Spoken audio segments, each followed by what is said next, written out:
Hey guys, this is Chaos Chrono, back with another episode. Welcome to the channel and hope you guys enjoy the content that I'm making so far. We've got another display here for Age of Ascension. We'll see if we can get those awesome decks, those combo decks. And yeah, without further ado, let's get started.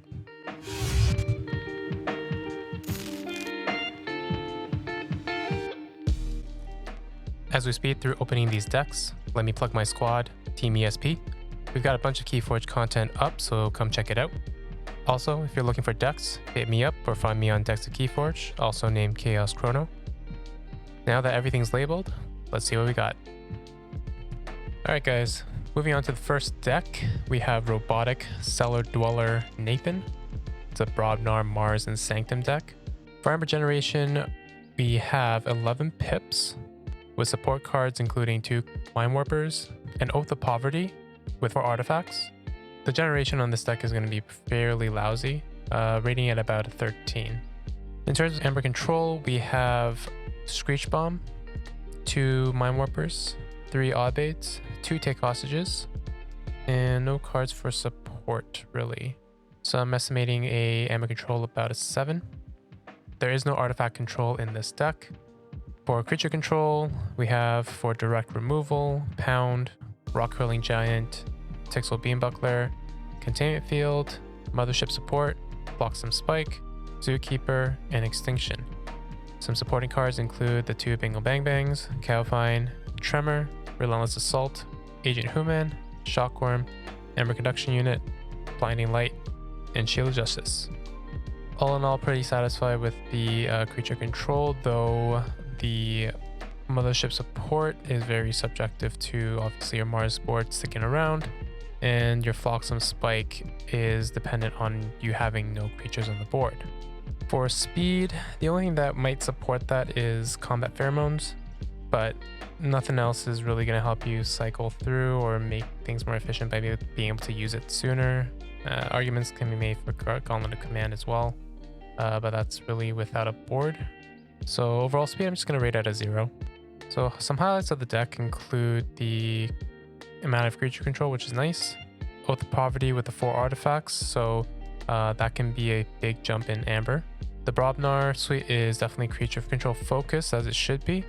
Sanctum is both your Amber Generator and Amber Control, so with 2 key components being in one house, that's a little bit detrimental. Luckily, we do have taunt options as well, and things that can turn our big Brobnar creatures into taunts in the form of Protect the Weak. This is good for some of the weaker creatures that you kind of want to keep on the board a bit more, like the Zookeeper, Mind Warpers and such, or even your Oddbaits have Amber captured. Unfortunately, there is a pretty slow Amber generation and slow deck speed with no artifact control. To summarize this deck, it's heavy board control but lacking in the main goals of Keyforge in terms of Amber generation control and the speed on the deck to race to the finish. So overall, I'm going to rate the deck about a 60. Next, we have Rosen, Bitterlake's Demolisher. It's a Logos, Mars, and Shadows deck. For Amber generation, we're looking at about 8 pips in the deck. Support cards include Binate Rupture, Gamgee, the 2 Nerf Blasts, Ronnie, Gangsta Gang, and Brend, giving me a total of about 17 for Amber Generation. For Amber Control, our primary cards are Gamgee, the 2 Nerf Blasts, Ronnie, Gangsta Gang, and Brend again. So all of it is in the Shadow Suite, with some support in Nizek Resonator and Miasma to prevent forging or increasing costs. Overall rating for Amber Control is about a 6, and it's because there isn't a big control for Amber, and with everything more or less all isolated to the Shadow set, you may not have it when you need it. For Artifact Control, we do have 2 options here in Neutron Shark and Destroy Them All, so that is very nice to see. For Creature Control, we have direct removal in Standardized Testing, Neutron Shark, Collector Worm, Mother Gun, Destroy Them All, Red Planet Ray Gun, Zookeeper, 2 Life for Lifes, 2 Nerf Blasts, and Whistling Darts. Support cards include Entropic Manipulator and 3 Agent Humans to stun the other opponent's board. So overall creature control is really good here, about a 14. For speed, we have Helperbot, Sutterkin, Titan Librarian, and Wormhole. So that's about a 5. So overall highlights for this deck, it's a well-rounded deck. It has Archimedes that can help recur cards like Helperbot, Ronnie, and Brend, given that we do have 2 life for a life, so recurring Brend is not a bad option here. And a little bit of house cheating in Helperbot can allow on a local's turn for you to do some fancy stuff with the other 2 houses. The bad about this deck is the double Binate Rupture. That's probably one of the more unfortunate things, especially without an interdimensional graft. One of the strongest plays for Binate Rupture is the Brig combo. And without the second half and 2 alphas, it's pretty restrictive, especially if you get both in the same hand. It's lacking Amber Control overall. Like, the Shadow Suite is actually pretty nice. It'll do the job, but overall, without anything in anywhere else, except for Nizic Resonator to increase costs, it may not feel sufficient. Another form of anti-synergy in this deck is the archiving, where we do have cards that are trying to help make our deck more efficient by archiving our own cards, but at the same time we have cards that use archiving to take away the opponent's board, like Collector Worm and the Zookeeper. So trying to balance those out might be a key point in this deck. And of course, in terms of Amber Control, there's a lack of a Just Say No card. So this is pretty much, at least in AOA, too much to protect an interdimensional graft. Cards that, or I think Doorstep's in here too, but those are the cards that no matter how high the opponent goes, you have a way to answer. Those are important cards that are necessary for when you play against rush decks. So that might be a bit of a weakness here. However, overall, this is one of the better AOA decks that I've seen. And I'm giving this one a rating about a 65. Just to be conservative, but I could see this going up to a 70. Next, we're moving on to the Triangle That Dreams of Fine Dining. It's a Logos, Sanctum, and Untamed deck. For Amber generation, we have 12 pips of Amber, which is pretty generous. And support cards include Cutthroat Research, Mother Northel, Darna, Full Moon, 2 Rustnars, Amber Spine Mongrel, and Soldiers to Flowers. Overall, I'm giving this deck about a 20 for Amber generation. Might be a little bit lower just depending on the efficacy of some of these cards. For Amber Control, we have Cutthroat Research, Opidad, 2 Bordens, a Maruk, and 2 Take Hostages. Support cards for Amber Control include Amber Spine Mongrel, but that's more in preventing the opponent from generating. So with that, we have Amber Control rating about a 6. It's a little lacking, but yeah. For Artifact Control, we have 2 Rustnars, giving it a total value of 1. So at least there's a bit of removal there as an option, though it's a bit difficult to maintain them so that it'll always be an option to destroy artifacts as necessary. For creature control, in direct removal, we have Standardized Testing and Mighty Tiger. Supporting cards include Golden Aura and Smite. So Smite is kind of like a in-between. It could be considered direct removal, it could be a little bit of a support card. It just depends on if you have the board to use it with. Overall, creature control is really low in this deck. I'm giving it about a 3. And for AOA, that's pretty detrimental as everything is a lot more focused on the board. So without the board control, you might be having a hard time. For speed, we have Hexpion, Lab Work, Library of Babel, Titan Librarian, the Director of ZYX, Feel the Researcher, Sloppy Lab Work, the Curator, 2 Sigil Brotherhoods, Dust Witch, Regrowth, and Song of Spring. Some of these are kind of questionable in terms of whether or not it actually helps you get more cards, but it's a mix of like making things a bit more efficient or using cards more easily and things like that. I kind of count towards speed. So overall, giving the speed a rating of 12, which might be a little higher than if you judge purely based off of card draw. In terms of highlights, this is a decent toolkit deck, but the lack of creature control is pretty detrimental. And same for Amber Control, it's mostly in Sanctum, so being from one house, only Cutthroat Research being the other, and none of them are very strong control forms. Like, most of it is capture. Cutthroat Research is the only way to steal, but that's only if they have 8 or more. So In that case, you still can't bring them down that one more amber in order to prevent them from foraging. So overall, fairly weak. This will have to play like more of a rush tech since it does have the speed and the amber generation to potentially back it up. But you're gonna have to finesse some of this, and hopefully some of the more major effects like Darna's generating effects will hit for more. But with a bunch of smaller creatures, it's gonna be a little hard pressed for that to happen. All in all, I'm gonna give this deck about a 62. The fourth deck of this display is Warwick of Foggorge Tavern. It's a Dis Shadows Untamed deck. For amber generation, we have 12 pips of amber, which is again very generous. Supporting cards include Dust Imp, 2 Misery Exploits, Swindle, Throwing Stars, Yanta Gang, Merkins, potentially, 2 Darnas, and 3 Full Moons. Giving it a fairly generous estimation, I'm saying the amber generation can be up to about a 27 max. Take a few pips off for an average of maybe 23, just to be conservative.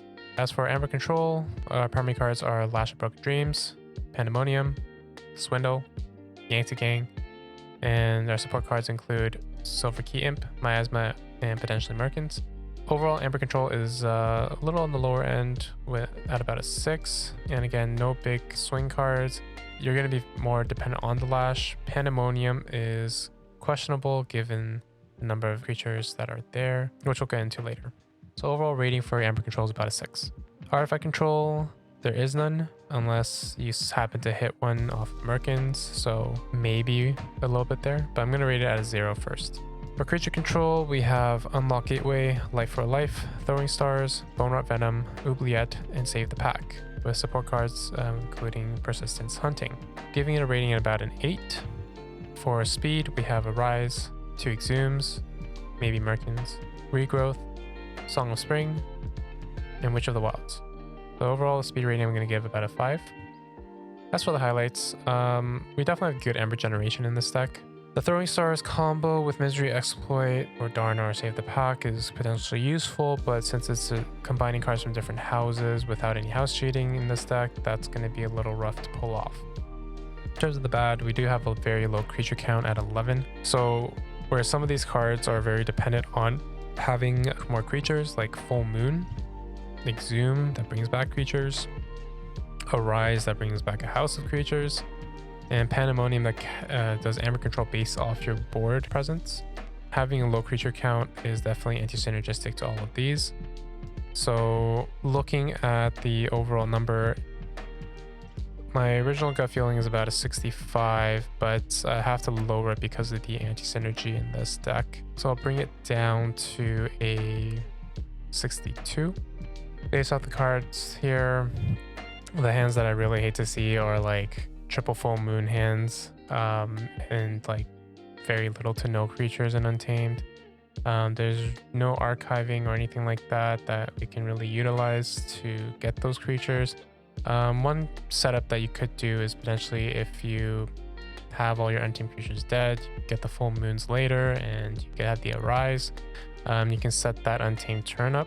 But again, like Arise and other cards that really show your next move are cards that I don't really like, and plays that I don't really like to make because any smart opponent's going to be able to counter that.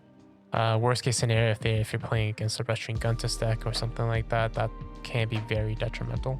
Anyway, rating 62. Alright, moving on to deck number 5, we have HZ Opidad of the Inconspicuous Dojo. It's a Brobnar Shadows Untamed deck. For amber generation, we have 9 pips, and for supporting cards, we have Gamgee, Nerve Blast, Brawny, Umbra, Brand, Redlock, Heist Knight, Darna, and Life Web.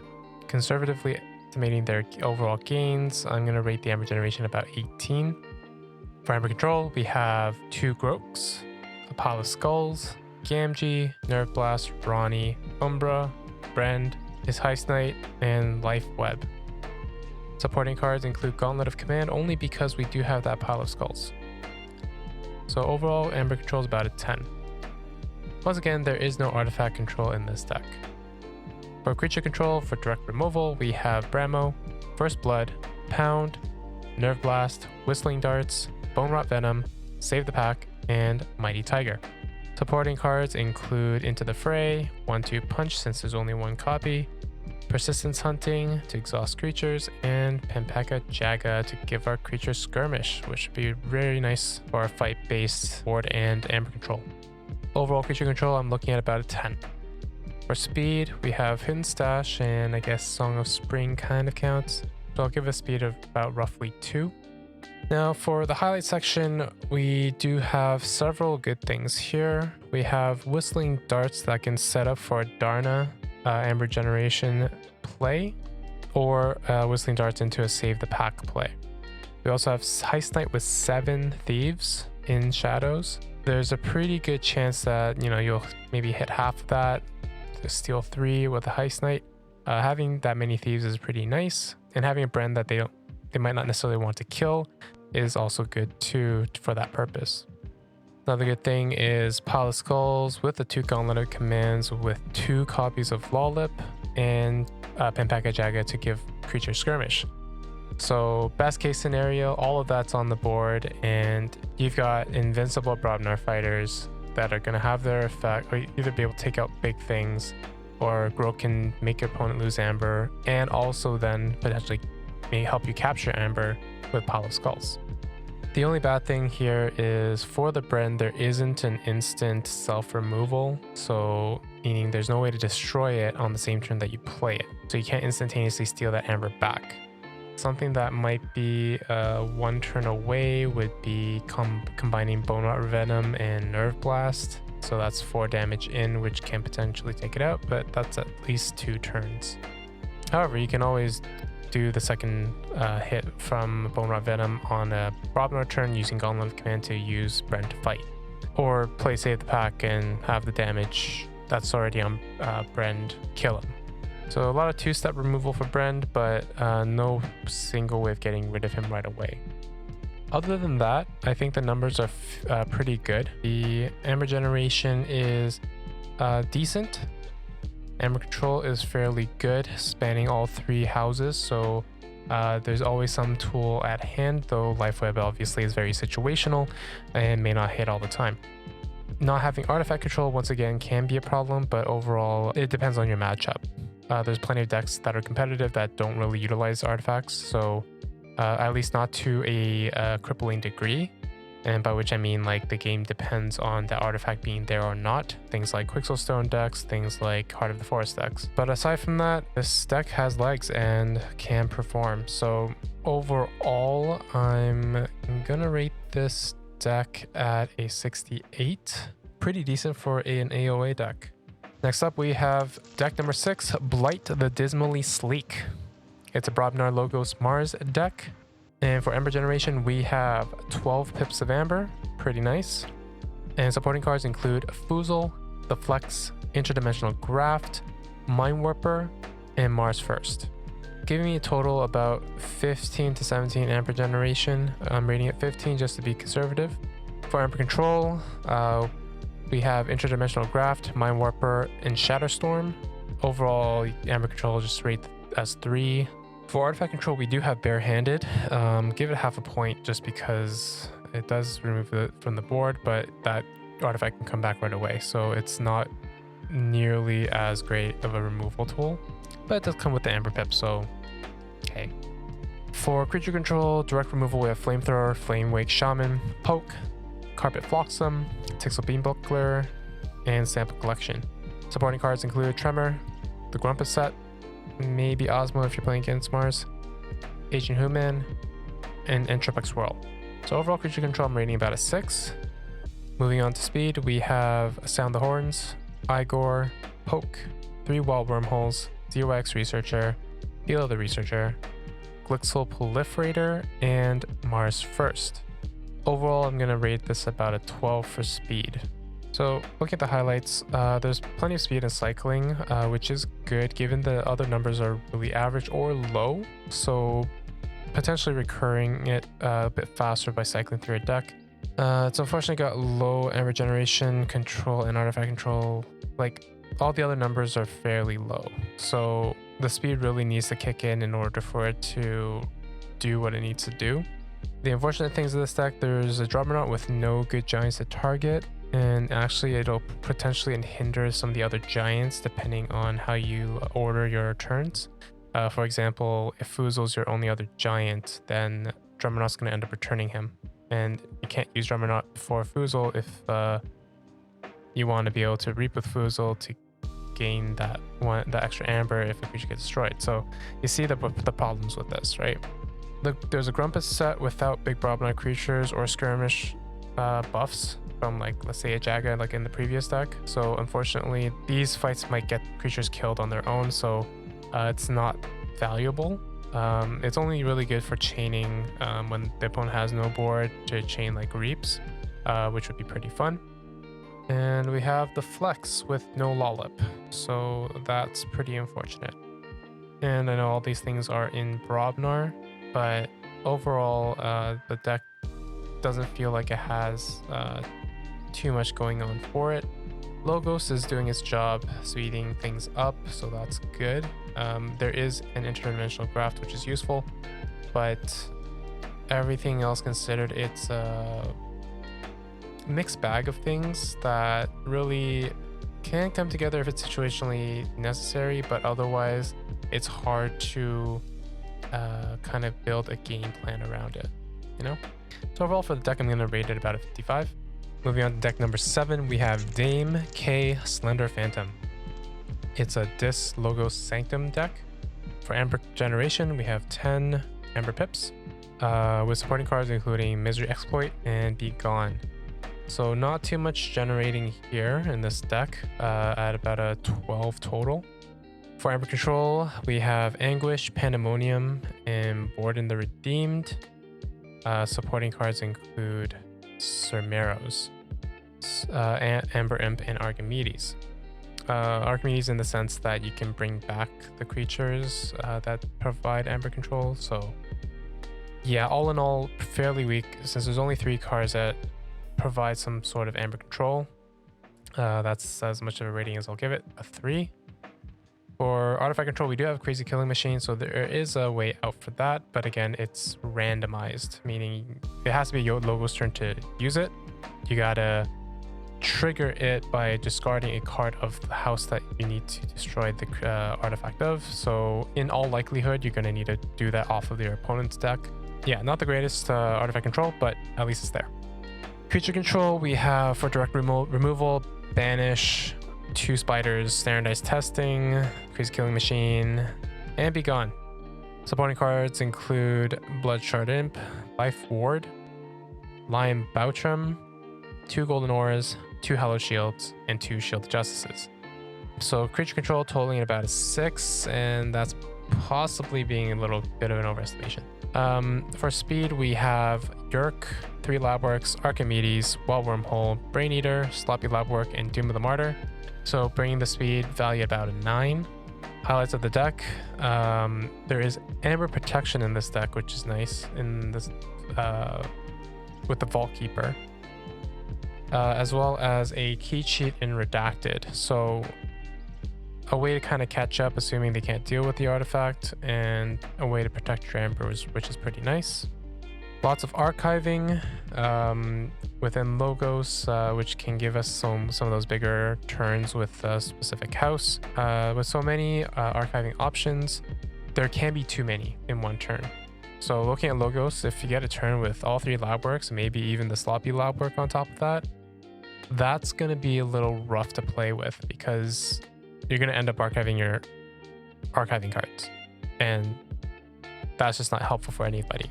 It gets you Amber, but your board is not in any good state at that point, so that's pretty unfortunate. And in terms of removal, there isn't really a wipe. Standardized Testing maybe, but it's not a guaranteed wipe. Would have been nice to see a gateway here. That way, even when you're behind, at least there's a way to kind of catch up, right? Another good thing is that Golden Aura and Sanctum can be used with Brain Eater or Eater of the Dead to use creatures outside the house for their fight effects. Now moving on to the bad section of stuff. We have nothing to pair with Misery Exploit. Nothing that really generates or damages across the board on the opponent's side. So there's really nothing that we can expect to pair with Misery Exploit. Even a single pain reaction would have been very helpful in this case. There is no wipe to go with Life Ward, like I mentioned before. Like standardized testing is a maybe, but a Hysteria with Life Ward is probably the most effective thing because it clogs up your opponent's hand. Another bad thing is the 4 to 6 fight support cards in Sanctum. So we're talking about the 2 Golden Auras, 2 Hallowed Shield, and 2 Shielded Justices. They're meant to just help you fight, right? But there aren't that many creatures you can target for that. The biggest ones are going to be Brain Eater or Eater of the Dead if it gets to stay around long enough, or whoever's sitting next to the line, Bouchum, right? All in all, there isn't that many creatures you can utilize anyway. I think there's a little too much redundancy in that effect in protecting your creatures for a fight. So overall, I'm going to rate this deck out of 55 as well. Moving on to deck number 8, we have Greykisse, Bunyan-Tanner, Zealot. It's a Broadnar Disc Logos deck. For Amber Generation, this deck has 18 pips of Amber. That is huge. Support cards include Blood Money and Misery Exploit, so it doesn't bring it up that much more, but I'm estimating at a 22 for Amber Generation, and that's really nice already for an AOA deck. For Amber Control, there's Grumpbuggy. That's it. So the unfortunate thing here is there's really no Amber Control, especially when you look at how many creatures fit Grumpbuggy, and it's up to 5 creatures. Within Broadnar, there's only 2 5-power creatures, and you have 2 Gubs in Disc that can potentially get up there. And lastly, there's Pit Lord, which has its own consequences.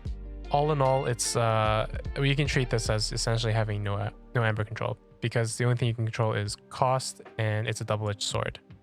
So Amber Control I'll just rate as a 1 anyway. Artifact Control, we have Remote Access, giving us half a point of Artifact Control. So it'll exhaust one of your opponent's artifacts, or potentially let you use it against them 1 time per playthrough of the deck. Creature Control, we have 3 copies of 1/2 Punch, First Blood, Gargantua Scrapper, Banish, Unlock Gateway, Pain Reaction, 2 Soul Keepers, and 2 Pokes. Supporting cards are the 2 Pip-Pips. Overall Creature Control, I'm going to rate at about 9. For speed, we have Sound the Horns, 2 Exhumes, 2 Library Babbles, 2 Pokes, Professor Sudakin, Titan Librarian, and a Director's EYX. We also have some cards that disrupt pretty well, like Tesmal and Seismo Entangler. All in all, the speed, I'm going to rate about a 9. Now for the highlights. We have Scientifical Hack, which actually looks pretty good in this deck. The main artifacts to use will be in Logos itself, but we do have the Gauntlet of Command as well in Broadnar. So the ideal would be on a disc turn, you use that Omni on Scientifical Hack, and you get to use all those artifacts on your disc turn, which is kind of nuts. Another good thing is Pit Lord is kind of viable in this deck because there is a way to remove him in the same house between Unlock Gateway and the 2 Soul Keepers. So the fun play here is, in case you really need to get rid of him right away, you can play him down. You can play Soul Keeper on your opponent's creature that's weak and easy to kill. Maybe Pain Reaction will kill it. That's when you can destroy that creature to get your own creature killed before you get into a constant loop of calling Dis. So it's similar to Grommet in this set. It's one of those cards that your opponent might want to help you keep on the board to make your life a bit more miserable. So it's not something I enjoy seeing, but the 2 pips of Amber is potentially valuable enough. Yeah, especially in this deck without Amber Control. Every bit of Amber you can generate, especially if it just challenges for a key, is that much more critical. But otherwise, normally I would say Pit Lord is a terrible thing. Next, we have Misery Exploit with Pain Reaction, so potentially 2 creatures will have damage, right? Now for the bad, obviously what I said earlier, Grumpbuggy with very little creatures that help with it is a very limiting feature here, and it's the only Amber Control in this deck. The limited artifact control can also hurt, like with any other deck, but it's taking the back seat to Grumpbuggy in terms of bad things in this deck. So all in all, I'm gonna also rate this deck at a 55. For deck number 9, we have Chandra, the Earl of Denjoll. It's a Sanctum Shadows Untamed deck. For Amber Generation, we have 11 pips. Supporting cards include 2 copies of Free Markets, 2 Furtive Investors, a Ronnie, a Swindle, 3 Umbras, Merkins maybe, Guard Disguise, Darna, 2 Rustnars, Amber Spine Mongrel, and potentially 2 Mimicries. So all the supporting cards on top of the 11 pips, I'm estimating about a 24 for Amber Generation. For Amber Control, we have Borden the Redeemed, Take Hostages, Ronnie, Swindle, the 3 Umbras, and Guard Disguise. Supporting cards include Merkins, Amber Spy Mongrel, and the 2 Mimicries depending on what the opponent has. All in all, the Amber Control I'm going to rate at 9. For Artifact Control, we have 2 Rustnars and obviously the wall cards. So overall, I'm going to just rate it at 1 with potential for more. Creature Control, we have Smite, Life for a Life, Special Delivery, Save the Pack as option for direct removal, with supporting cards in Golden Aura, Golgotha, Seraphic Armor, Bog Bank, and again, the wall cards. So overall Creature Control, I'm going to rate lower at about a 5 in terms of what's consistently there, but there is some potential here. For speed, we have Regrowth and the Ambassador. That might let you get cards out a bit more frequently. But all in all, yeah, and again, the wild cards can come into play here as well. So for speed, I'm just going to rate it out as a 1. Nothing too fast. In terms of the highlights, in terms of generation, definitely the 2 free markets are things that stand out here. Obviously, Sanctum doesn't count towards that, but as more sets come out, as more houses come out, free markets value will keep going up. We have Amber Protection and Vault Keeper once again, which is very nice to prevent stealing. It is the original Amber Protection card in terms of preventing stealing in all of Keyforge, so that's pretty cool. And of course, we have the 3 wild cards in terms of Merkins and the 2 copies of Mimicry. The only bad thing here is a low creature number and power with limited removal, so the board is the weak point of this deck. A lot of small creatures. Luckily, we do have Shell the Safeguard as a taunt. So there's something that can help protect, but again, it's not that big. Protect the weak on Fang House might be pretty cool. But yeah, all in all, with the smaller creature size, this deck ideally wants to perform in more of a rush capacity. However, the deck speed is a little limited. Amber Generation and Amber Control are up to snuff, so I think this deck can perform fairly well. All in all, I'm going to rate this deck at about a 64. On to deck number 10, we have Guru, Whiskermadre, the Pampered Elder. It's a Logos, Mars, and Sanctum deck, and for Amber Generation we have 10 pips of Amber. Supporting cards include Interdimensional Graft, 3 copies of Mars First, and Mars Needs Amber, bringing the total to about a 15. Amber Control, we have the Interdimensional Graft, Mars Needs Amber, 2 copies of Opidad, and 1 Rembruk. Supporting cards include Shockworm and Stormcrawler. So for Amber Control, we do have about a 6. For Artifact Control, once again, we have Crazy Killing Machine. So that's a 0.5 for Artifact Control. For Creature Control, we have 2 Pokes, Standardized Testing, Bouncing Death Quark, Crazy Killing Machine, Exterminate, Red Planet Ray Gun, and Smite, with supporting cards like Stim Rager, Golden Aura, 2 Hallowed Shield, and this 1 Stood Against Many.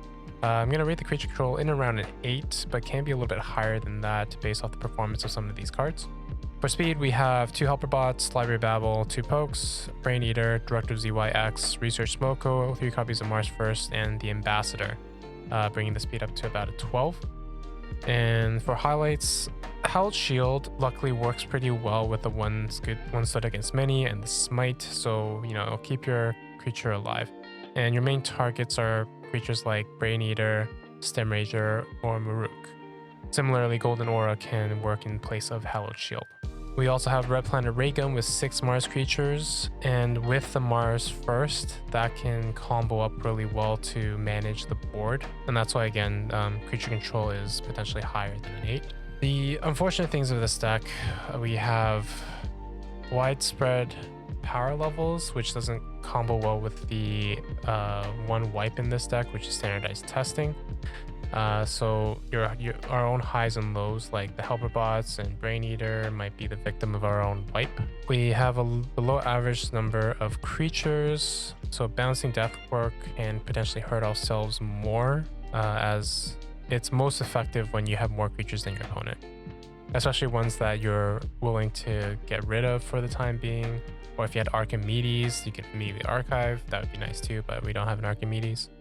We don't have enough broad damage for the board to damage the opponent's board in order to generate Amber off of Mars Needs Amber, or like to take them off a key as effectively. If only Red Planet Ray Gun could split the damage into ones, right? Again, we have Hallowed Shield with really no Sanctum fighters, so nothing with fight-based benefits. So with that being said, having multiple Hallowed Shield is not that great, and I've always said don't really like the value of that card at all. And the last thing is there is no big play on interdimensional graft. There's no way to increase key costs, no way to force your opponent to go high, and it's fairly easy to play around with the Amber control as not super lacking, but definitely less than ideal. It's not going to be easy to push the opponent to go high enough to make a big play off of interdimensional graft. So overall, I'm going to rate this deck at about 60. Next, we are moving on to deck number 11. We have Q Stajh, the Mountain Queen. It's a Mars Sanctum Untamed deck. Starting with Amber Generation, we have 8 pips. Supporting cards include Mars First, Harvester, Begone, Martyr's End, Darna, and potentially Mimicry, giving the total to about a 14. For Amber Control, we have Gromid, 2 Borden the Redeemed, Baron Mingevin, and Proclamation 346E. Supporting cards include Shockworm and Mimicry. Overall, the Amber Control is about a 5. Artifact Control, we're looking at Grasping Vines to bounce back artifacts. So again, those artifacts will be coming back. But I'll give it a 0.5 for Artifact Control. For Creature Control, we have Exterminate, Orbital Bombardment, Smite, Harder They Come, Begone, and Save the Pack. And Begone only works if it's you're playing against this. Supporting cards include Mindworm, Key Abduction, Gromid, Lion Bottom, 2 Grosskeepers, and Bumblebird. Overall, Creature Control, I'm rating about a 7. For speed, we do have Mars First, but again, it's not truly a speed card, so I'm still going to rate it about a 0.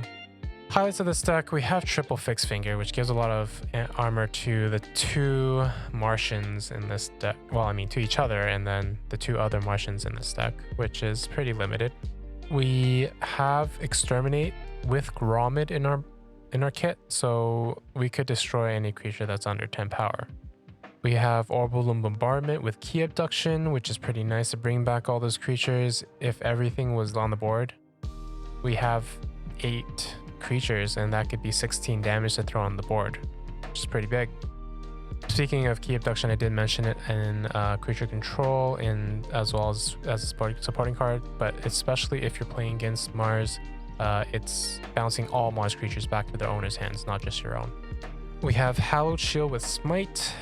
So again, things that make your creatures fight. Hallowed Shield is a great card to give them invulnerability. Mimicry is always nice. Gromid is not as bad, given that there is a way to remove him in terms of Martyr's End to destroy him straight up. Or if worse comes to worse, you might have to purge him. But otherwise, Gromid would be bad. Same as Pit Lord, Gromid is one of those cards that gives the advantage to your opponent, and it's a huge effect, which if the opponent's able to capitalize on, maybe heal it, ward it, make it so that you can't get rid of it, that's just helping your opponent win. So decks with these 2 cards are definitely decks I don't really want to keep for myself, but there is ways to use them, right? They do have stronger effects than many other creatures, but they come at a risk. Lastly, I'll say it's a low generating slow deck with minimal Amber Control and very board dependent. So in that sense, this deck is very weak against the meta. So I'm going to rate it at about a 53. Lastly, we have deck number 12, the Weak Master. It's a Mars Sanctum Untamed deck. For Amber Generation, we're looking good with 13 pips. Supporting cards include Mindwarper, Anahita the Traitor, 2 Darnas, Rustnar, and Emberspine Mongrel. That brings the total Amber Generation to about 18. For Amber Control, we have Mindwarper, Obade, Borden, and Anahita the Traitor with the 3 artifacts. Supporting cards include Surmeros and Emberspine Mongrel. So overall, the Amber Control is about a 4. For Artifact Control, we have Rustnar, which gives us a 0.5.